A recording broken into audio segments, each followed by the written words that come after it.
All right, friends, I am back for another awesome episode of Video Growth Hackers. So today's episode is about the incredible power of cardboard, or also why it's good to experiment on things. Okay, so by now you guys are a little confused, and I don't blame you, but what I can tell you is this is no ordinary cardboard. This particular pile of cardboard has made me over $1,000. On our channel, because we're an entertainment channel, we are always looking for new ways, new themes, new topics, and we do experiment quite a bit.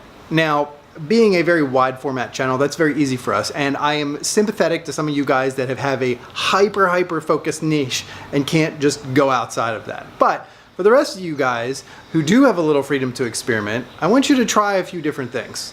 First off, if you haven't done it by now, I want you to subscribe to a few of your competitors. People that have channels like you that serve the same audience, and really follow them and focus on what they do. Now, this isn't like a sit down 1 hour exercise. This is like kind of like long term over the next couple weeks. Subscribe to your competitors and see what they're doing. Is there a cool theme that they're doing? Is there a special episode that they did that really hit a nerve? So the second idea is to jot down a few crazy ideas off the top of your head. Now, if you can, do some research on these keywords. Are they popular keywords? Look up Google Trends. Google Trends is a great way to see if a certain subject is kind of going up, or it's kind of going down, or it's got no traffic whatsoever. For example, slime. I checked out slime, and in Thailand, it peaked in 2016 and is going down. In America, it hit 2017 and went up and stayed there, really popular. Now, the important thing to bear in mind is that you need to experiment with themes and ideas that will work with your audience. So if you're a pottery channel, maybe don't throw in an episode about skydiving. That's a little off the mark. Your audience is probably not into that, or at least most of them aren't. But if you're a pottery channel, maybe throwing an episode about, let's say, basket weaving might work, considering that's probably your same interests, same audience that might be interested in that, or at least you'd get a good chunk of that audience that might like the new theme. So that would be a reasonable experiment. So when you're experimenting, come up with a list of like 5 to 7 ideas, cool ideas, new segments, new genres that might work within your channel structure. All right, now pick the best ones and maybe narrow it down to like 3 or 4 out of those 7 or 8, and actually make some episodes about those and see how they do. Okay, so the reason I brought up the cardboard is that we started our channel doing kid stuff, and I think we had maybe like 9 or 10 different themes or ideas, different segments that we would do.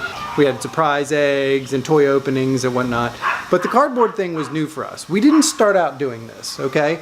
We looked around, we saw a couple different fun things that kids were interested in, and we identified that cardboard was kind of a cool thing, box fort, and so we did it. We made a cardboard castle, and I'm like, hey, it did pretty good. We had good watch time, good retention, and it was a good episode. These cardboard videos became our fastest growing segment and produced the most viral video our channel has ever had, 1 million views in 24 hours. Now, I'm not telling you guys to do cardboard, but had we not experimented with this theme and dug in and tried it and changed it around a little bit, we never would have had the success that we did had we not tried that. Now, if you guys have listened to me before, you know that I preach consistency over and over and over. Machine-like consistency is what grows your channel.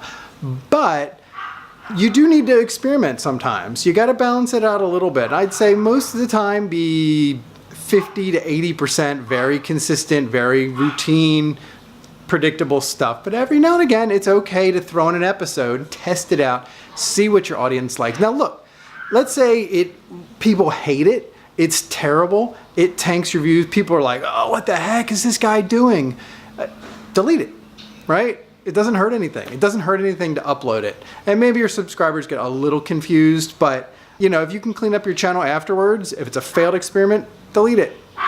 So in conclusion, don't be afraid to try new things and experiment. It might just be the thing that grows your channel, like my cardboard. All right, this is Jesse for Video Growth Hackers, signing out. Hey guys, thanks for watching today's video. If you like that and you want more content, make sure you mash that subscribe button so you can get awesome stuff every single week to help you grow your YouTube channel and be successful. All right, see ya.